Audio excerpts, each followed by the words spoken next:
मैं कपिल कांत शर्मा एक बार पुनः आपके अपने YouTube channel success with Kapil पर बहुत स्वागत करता हूं। सिपाही बैच 2.0 में आज बहुत ही मेन चैप्टर जहां से एक क्वेश्चन आपका आना ही आना है वो लेकर आए हैं और चैप्टर का नाम है लाभ हानि। लाभ हानि वो चैप्टर है जहां से क्वेश्चन ना आए ऐसा आज तक पेपर ही नहीं बना।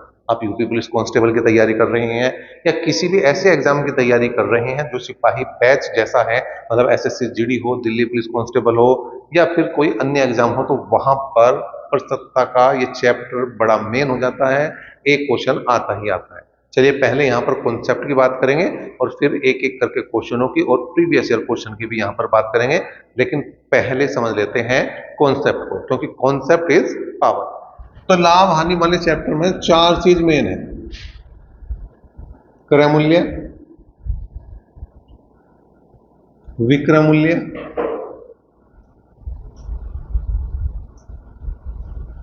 अंकित मूल्य,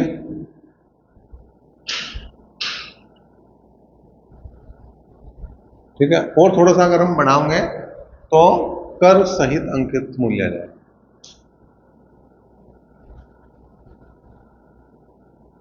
कर सहित विक्रय मूल्य होगा, ठीक है, या इसे विक्रय मूल्य की जगह हम अंकित मूल्य भी लिख सकते हैं। कर सहित क्रय मूल्य क्या है? जिस पर हमने किसी सामान को खरीदा, कॉस्ट प्राइस वाला। विक्रय मूल्य क्या है? जिस पर हमने किसी सामान को जिस रेट पर बेच दिया, मतलब सेलिंग प्राइस। अंकित मूल्य क्या है? एमआरपी, जो उस पर छपा हुआ। कर सहित, वैसे जितने भी अंकित मूल्य होंगे वो सारे कर सहित होंगे, लेकिन कई बार हमें क्या हुआ, टैक्स अलग से देना पड़े। जैसे तुमने कोई सामान खरीदा, खरीदने के बाद दुकानदार क्या क्या होगा, इस पे जो है जीएसटी लगेगी भाई 18%, 8%, 10%, तो अब विद टैक्स कर दिया हमने, ठीक है। कुछ भी सामान ले रहे हो तुम तो उस पर जो है वो अलग से टैक्स ले ले, तो उसकी बात करें। अच्छा, जब यहां से यहां तक की बात करेंगे तो बीच में लाभ या हानि प्रतिशत की बात आओगी या पूरे रुपये की बात आओगी, ठीक है। जब हम जो है यहां से यहां जाओगे तो इसमें क्या है, पहले क्रय मूल्य से विक्रय मूल्य और विक्रय मूल्य से एमआरपी चले, ठीक है। तो यहां पे क्या है, जब यहां से यहां तक की बात करेंगे तो यहां एक तो छूट आओगी और एक लाभ या हानि प्रतिशत आ जाएगा। ये थोड़ा बिल्कुल अलग हटके चलेगा। पहले इसकी बात करें हम, क्रय से विक्रय की। क्रय मूल्य से विक्रय मूल्य पे जा रहे, केवल फालतू की बात नहीं कर रहे हम।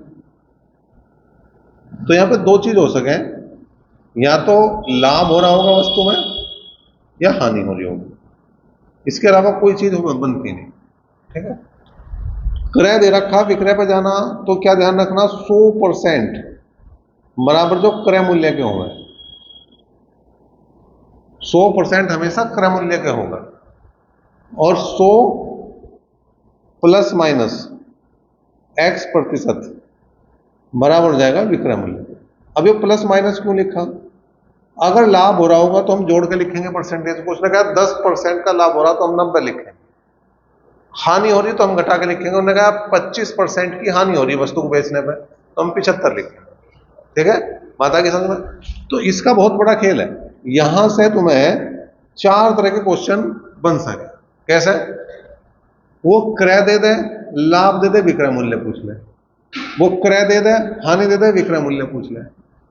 वो लाभ दे दे, लाभ परसेंटेज, विक्रय मूल्य दे दे, क्रय मूल्य पूछ ले। वो हानि प्रतिशत दे दे, विक्रय मूल्य दे के क्रय मूल्य पूछ ले, ठीक है। या वो क्रय और विक्रय दे दे, वो लाभ या हानि प्रतिशत पूछ ले। तो यहां बहुत सारे क्वेश्चन इसी में से बनते चले जाए, कोई दिक्कत नहीं है इसमें। क्वेश्चन लिया हमने, क्या है, 40 रुपए में खरीदी गई कोई वस्तु कितने रुपए में बेची जाए कि उसे 25% का लाभ। इसका मतलब 100% बराबर हमने बता रखा तुम्हें क्रय मूल्य, क्रय मूल्य के, और 100 प्लस माइनस प्रतिशत जो है वो बराबर बता रखा विक्रय मूल्य।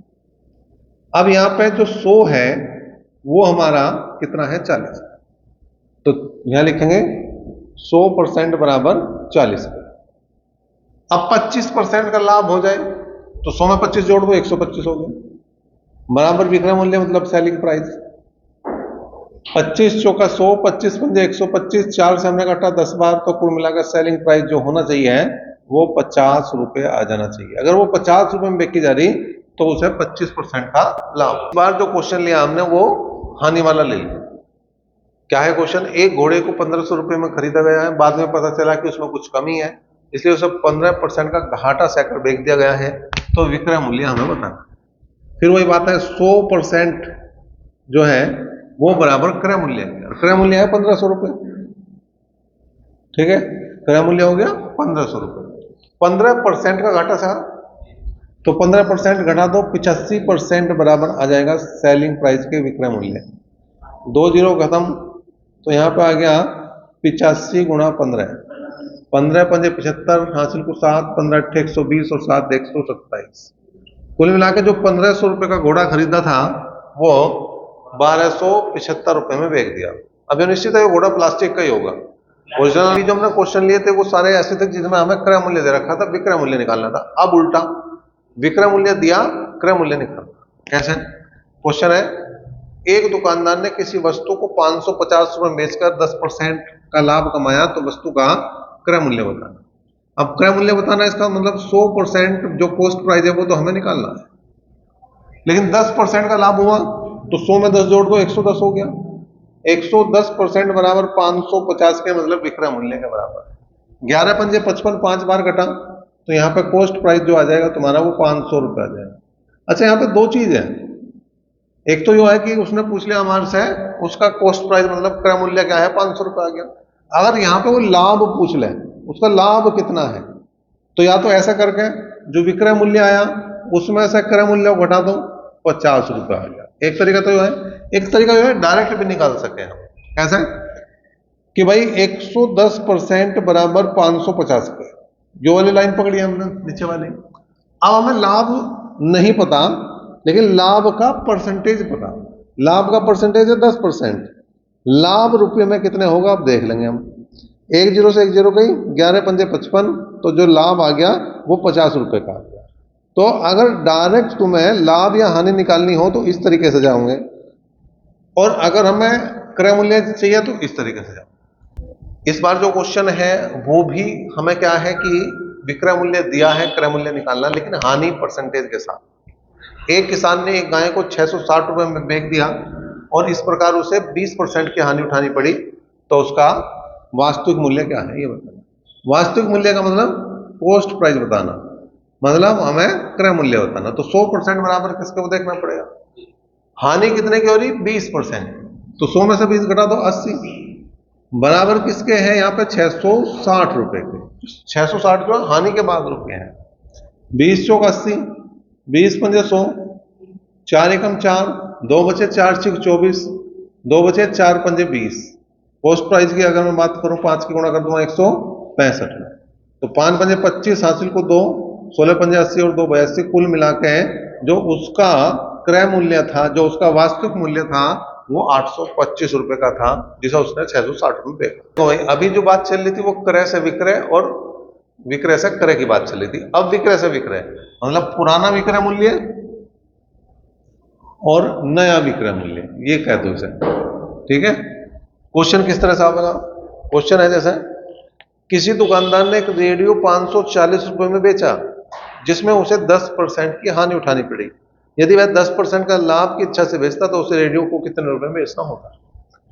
अब देखो 10% की हानि हो रही, विक्रय में हमने क्या बताया था? 100 प्लस माइनस एक्स, जोड़ के या घटा के लिखना, ठीक है। अब यहां हानि हो रही थी 10% की, तो घटा दो। 90% बराबर किसके? 540 के। 90% बराबर किसके? 540 के। 10% का लाभ लेना कितने में बेचा होता, मतलब अभी भी विक्रय है, तो बात जो कि तू रहेगी कौन सी? 100 प्लस माइनस एक्स वाली। अब लाभ लेना तो 10 को जोड़ दो, 110 बराबर किसके? नया विक्रय मूल्य। तो यहां क्या लिख सकूं मैं लिख सकूं 100 प्लस माइनस एक्स परसेंट बराबर पुराना विक्रय मूल्य, और 100 प्लस माइनस वाई परसेंट, क्योंकि दोनों परसेंट अलग अलग होंगे, ठीक है, वो हो जाएगा नया विक्रय मूल्य, ठीक है। अब यहां से हल कर दो, 9 छिक 54, तो नया विक्रय मूल्य कितना हो गया भैया? नया विक्रय मूल्य हो जाएगा 6 की गुणा 110 में करेंगे 660 रुपये, तो बहुत आसान सा काम है, बहुत ज्यादा मुश्किल नहीं, देखने में थोड़ा सा अटपटा सा लगे लेकिन है आसान, उनसे भी आसान है।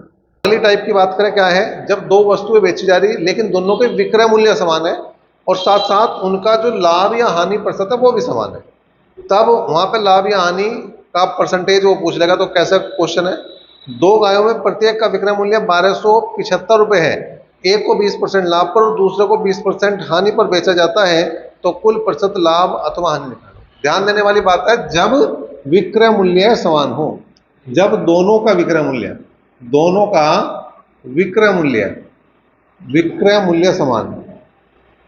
एक तो पहली बात तो ये विक्रय मूल्य समान हो, दूसरा उनके लाभ और हानि प्रतिशत भी समान हो। तो ऐसे क्वेश्चन में हमेशा हानि होगी, और हानि होगी x² बटे 100% की। x मतलब जो लाभ या हानि परसेंटेज बराबर है, जैसे यहाँ 20% की बात करी तो 1275 से कोई मतलब नहीं, बस हो गया काम, ठीक है। 20 का वर्ग हो गया 400 बटे 100 का मतलब 4% की क्या है भैया, हानि है।